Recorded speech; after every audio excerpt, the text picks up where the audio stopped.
O presidente do Supremo Tribunal Federal, ministro Dias Toffoli, pode ter agido em benefício próprio quando determinou na última terça-feira que processos baseados em dados sigilosos do COAF e da Receita Federal, obtidos sem autorização prévia da Justiça, seriam suspensos. Informações obtidas pela revista Cruzoé apontam que Toffoli já estava tentando pausar esse tipo de investigação após a Receita começar a buscar dados sobre o escritório da mulher dele, a advogada Roberta Maria Rangel. Na época em que as investigações contra o escritório de Roberta começaram, o ministro chegou a marcar para 21 de março a discussão de um recurso que delimitaria até que pontos esses órgãos poderiam repassar informações fiscais para procuradores e investigadores. Depois, remarcou o julgamento para novembro, mas tudo foi adiantado nessa semana, quando ele aproveitou o pedido da defesa de Flávio Bolsonaro para adiantar o processo. Dessa forma, segundo a revista, além de beneficiar sua esposa e o senador, Toffoli ainda ajudaria o amigo e também ministro Gilmar Mendes, uma vez que sua mulher, Guiomar Mendes, também é alvo de uma apuração interna da Receita Federal. A reportagem da Cruzoé revelou ainda que apenas 3 dias antes da decisão de Toffoli, a Receita pediu explicação a empresas que contratam ou que contrataram os serviços do escritório de Roberta, mulher de Toffoli, abrindo uma margem ainda maior para que o Ministério Público Federal pudesse começar uma investigação contra ela. Com a determinação do ministro, no entanto, essa possibilidade está suspensa, pelo menos até novembro, quando o plenário do STF deve se reunir para definir se a decisão de Toffoli permanece ou se será revogada. Andreasa. Bem, Vitor, nós estamos falando de Dias Toffoli, né? E é bom deixar isso bem claro. É um ponto de partida importante. O sujeito tem uma história, né? Então, da mesma forma como ele agiu quando daquele inquérito que resultou na censura a Cruzoé em causa própria, e eu digo e disse na ocasião, agiu em causa própria, usou a sua condição de presidente supremo para um movimento de intimidação da imprensa, é possível, por que não? É possível que tenha agido da mesma forma agora, por ocasião dessa determinação a respeito dos órgãos de controle não poderem compartilhar informações sigilosas sem autorização judicial. Não sei, é possível. E a matéria é muito boa nesse sentido, e é disso que a matéria trata. Isso não destrói o fato de que, na prática, no mundo real, a decisão é correta, com base na lei. Então é possível, e é muito possível, que o sujeito tenha tomado uma decisão correta por motivações obscuras, para fins de benefício pessoal. Isso torna, para quem faz a análise impessoal, como nós fazemos aqui, a sua decisão menos correta? Não. A decisão é correta.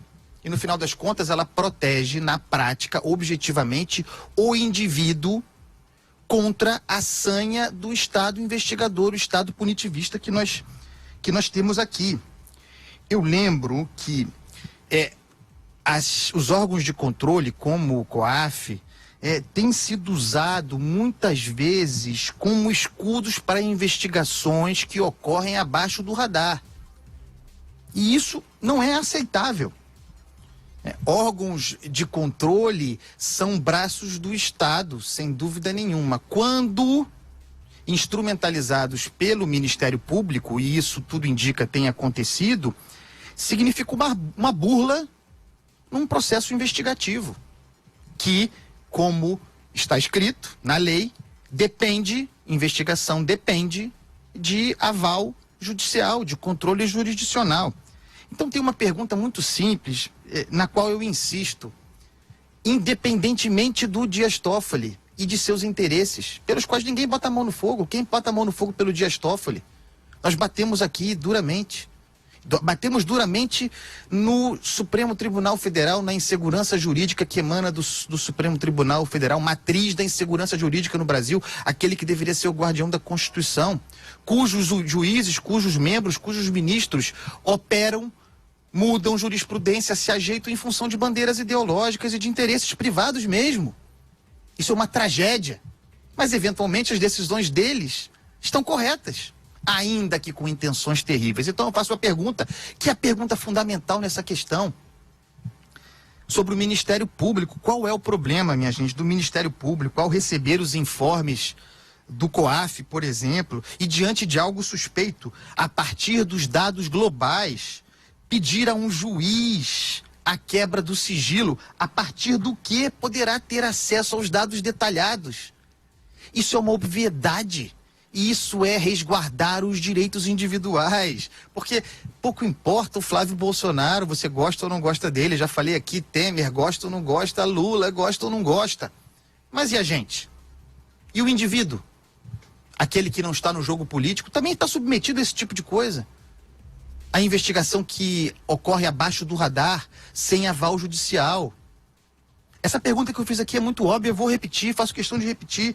Qual é o problema do Ministério Público ao receber os informes, por exemplo, do COAF, diante de alguma coisa séria, a partir de dados globais, pedir a um juiz quebra de sigilo para poder ter acesso aos detalhes? Meu Deus, sabe qual é o nome disso? Estado de Direito. Estado de Direito. E aí eu chego aqui a um ponto muito importante da matéria da Cruzoé, peço perdão para me estender um pouco mais. A matéria dá conta da Constituição, a matéria é muito boa, dá conta da Constituição de uma tropa de elite criada pela Receita Federal em 2018, ano passado, dedicada a olhar com lupa em detalhes os dados de agentes públicos e de pessoas ligadas a elas. Isso é altamente controverso, porque significa a criação de um grupo especial dentro da Receita Federal para analisar um outro grupo especial. É muita excepcionalidade em matéria sigilosa. É muita excepcionalidade. E lembremos, eu não quero fulanizar, insistindo, porque isso pode se voltar contra qualquer um de nós, lembremos que foi do trabalho deste grupo estabelecido, grupo de elite da Receita Federal, que se vazou, quem se lembra? Quem vazou? Para a imprensa, relatórios relativos à mulher do Gilmar Mendes. Ah, mas é a mulher do Gilmar Mendes e a gente não gosta desse pessoal, porque esse pessoal é isso e aquilo, estão defendendo os bandidos e o crime do colarinho branco. Qualquer um está sujeito a esse tipo de coisa. Bruno, diga aí. É isso, a apresentação aqui, a descrição que o Andreasa fez objetiva e toca nesses dois pontos fundamentais, que é a decisão, o conteúdo da decisão, e desde que essa história começou, eu tenho conversado diariamente com advogados de renome, pessoas que trabalham nessa área. Inclusive, eu tive o cuidado de procurar advogados que eu conheço e advogados que me foram sugeridos, que não gostam do Toffoli, para que não houvesse nenhum tipo de propensão a apoiar uma decisão de tal ou qual ministro. E todos os advogados, todos que eu consultei, e várias reportagens têm sido publicadas com opiniões de outros advogados, na mesma linha, a decisão foi correta. Então essa é a primeira questão. E a decisão correta porque enquadra o comportamento definido dos bancos que repassam informação, a forma como o COAF trata essas informações e depois encaminha, enquadra o procedimento à norma vigente. Porque se a forma para se lidar com essas informações e depois repassar está equivocada, se há um problema, aí é um problema da norma, tem que mudar a norma. Mas se há uma norma em vigor, ela tem que ser respeitada. Esse é o primeiro ponto. O segundo ponto é o problema da motivação. A matéria, como a Andreasa falou, muito boa. A ser verdade tudo que está descrito nessa matéria é um caso grave. Quer dizer, a motivação. Mas a motivação não causa problema no primeiro ponto, que é o conteúdo da decisão. E se há indícios de movimentações suspeitas como a matéria relata, da mulher do Dias Toffoli, que é advogada, e a mulher do Gilmar Mendes, que se peça à justiça a quebra de sigilo bancário e faça uma investigação, respeitando a norma em vigor. E se houver qualquer tipo de problema, ilicitude, prática de crimes praticados pelas respectivas esposas dos ministros, que se faça um processo, que se julgue, que se puna, se for o caso. Mas essas duas dimensões têm que ser separadas para que elas não se entrelacem, não causem confusão e o nosso ouvinte fique sem entender as duas coisas e não tenha o devido esclarecimento. Diga aí, Alexandre. Pois o que eu gosto desse programa é isso, a gente dá as nuances todas da questão e nesse caso, como diria a vovó, uma coisa é uma coisa, outra coisa é outra coisa, né? Então, uma coisa é o mérito da decisão do Toffoli, outra coisa é o que motivou. E eu não sou psicanalista, nem formado, nem psicanalista de botequim para ficar querendo especular o que levou o seu Dias Toffoli a tomar essa decisão. Se houve uma motivação e a matéria levanta, que levante, acho ótimo. Essa é a função do jornalismo. Tem mais é que levantar essas informações, mostrar, tá tudo certo. Agora, isso não tem absolutamente nada a ver com o mérito da validade da decisão do Dias Toffoli de acabar com essa casa da mãe Joana que está se fazendo no Brasil em relação ao sigilo bancário. Entendeu? E aos sigilos todos dos cidadãos brasileiros. O que acontece, e eu tive a mesma experiência que meus colegas aqui tiveram de conversar com juristas, não apenas procuradores, porque aí quando você tem